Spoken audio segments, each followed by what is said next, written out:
তৃণমূল সরকার এখন অতীত, রাজ্যে এখন বিজেপি সরকার। আর মঙ্গলবার পরিবর্তনের এই রাজ্য সাক্ষী রইল কার্যত এক নজিরবিহীন ছবি। ফিরল রাজনৈতিক সৌজন্য, প্রশাসনিক বৈঠকে ডাক পেলেন তৃণমূল বিধায়করা, আমন্ত্রণ রক্ষাও করলেন কেউ কেউ।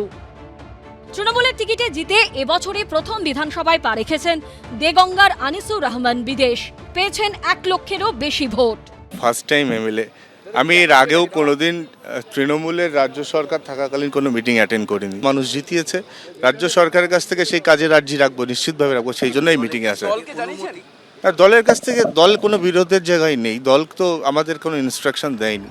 স্বরূপনগর থেকে 94,000-এর বেশি ভোট পেয়ে তৃণমূলের টিকিটে নির্বাচিত বিধায়ক বীণা মণ্ডল এবং হারোয়া থেকে 1,17,000-এর বেশি ভোট পাওয়া আব্দুল মাতিনের পাশাপাশি মুখ্যমন্ত্রীর প্রশাসনিক বৈঠকে যোগ দেন বাদুড়িয়া তৃণমূল বিধায়ক বুরহানুল মুকাদ্দিমও।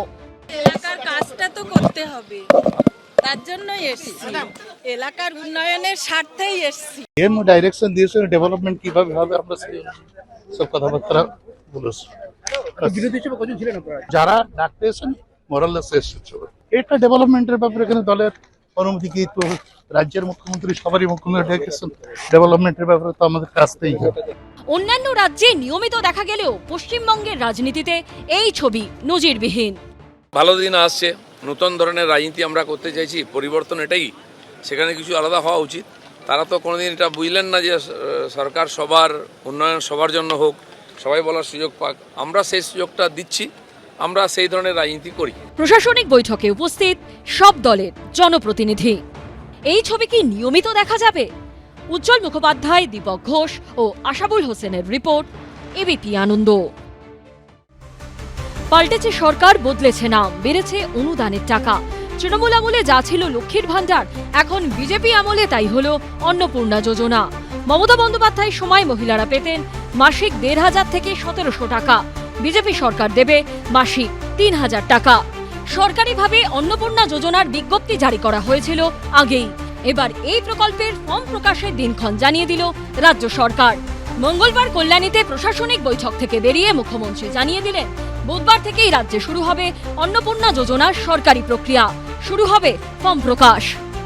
আগামীকাল বিকেলে নবান্ন থেকে আমি এবং সংশ্লিষ্ট দপ্তরের মাননীয় মন্ত্রী, সিএস, এফএস এবং অন্য আধিকারিকদের উপস্থিতিতে অগ্নিমিত্রা পাল এবং আমি একটি ফর্ম পাবলিশ করব, যেই ফর্ম অন্নপূর্ণা যোজনায় ফিল আপ করতে হবে। এবং আমরা কালকেই বিস্তারিত বলবো, কারণ এনরোলমেন্ট যখন যত তাড়াতাড়ি করবেন তত বেনিফিট আমরা দিতে পারব। আমাদের অন্নপূর্ণা যোজনার প্রক্রিয়াটা শুরু হয়ে যাবে কাল থেকে। অন্নপূর্ণা যোজনায় মাসিক 3,000 টাকা করে পাবেন মহিলারা। এর জন্য বয়সসীমা হতে হবে 25 থেকে 60 বছর।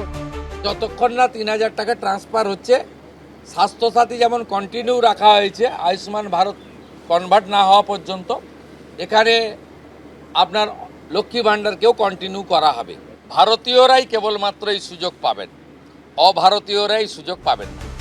বিজেপির সংকল্প পত্রে অন্যতম প্রতিশ্রুতি ছিল অন্নপূর্ণা যোজনা। দ্রুত সেই প্রতিশ্রুতি কার্যকর করতে চাইছে বিজেপি সরকার। উজ্জ্বল মুখোপাধ্যায়ের রিপোর্ট, এবিপি আনন্দ, কলকাতা। এবিপি আনন্দ, এগিয়ে থাকে, এগিয়ে রাখে।